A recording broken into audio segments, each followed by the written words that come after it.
Boker Tov, good morning. We continue with 3 minute daily dose of Torah. Moadim l'simcha. Here we find ourselves during Chol HaMoed. Yesterday we talked about the initial conversation about the Simchat Beit Hashoeva, what it was, a water libation that was they drew water from the Shiloh pool and brought it up to the altar, and they had a special pouring of the water as an act of prayer that God should indeed bless us with waters for the year ahead.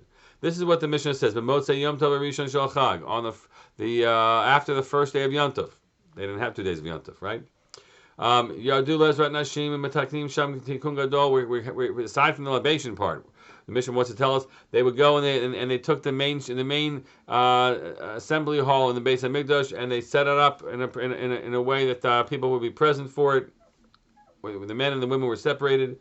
And there were all these golden candelabra that were set up, and there were basins of gold at the top of each candelabrum, ladders on top of each pole, and there were people who were in training that would be there, pitchers that could handle large amounts of oil that they would pour into each and every basin for these great torches that would be set up. And then we described how they would climb up and do that. And then we're told Chasidim Anshe Maaseh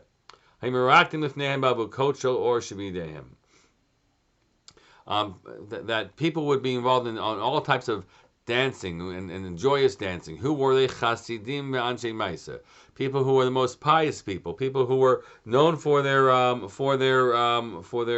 mitzvah observance. They're the ones. Indeed, the Chachamim were themselves described. They're the ones who were tanzing and draying and turning and celebrating together with flaming torches. They would juggle and they would sing all manner of songs of praise with all the instruments that were played there as well. And we describe how were the Kohanim, were the Levim, and this was a massive, awesome extravaganza.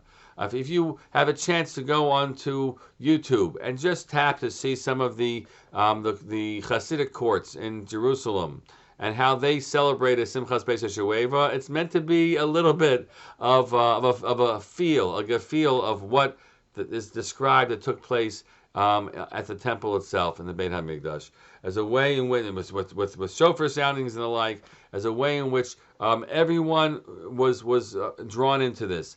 And the point being that you didn't just hire a bunch of dancers, I said from the outset, but it was the religious leadership who said, we've got to be involved in the inspirational excitement of joy, and to create that for everyone else here. That is especially on the heels of the very serious and pensive experiences of Yom Kippur, to create Sukkot in the joy that it is around this special Beit HaShoeva libation experience was all the more powerful and all the more meaningful. I hope that you'll have a chance to celebrate in a sukkah with someone one of the nights of Chol HaMoed, whether it be tanzing and torches and the like, or just a chance to be together with some friends. Take those few moments and make sure you bring joy to your sukkah, not just on Yom Tov, but the other nights of Sukkot as well. Wishing you all a great day and a good Moed.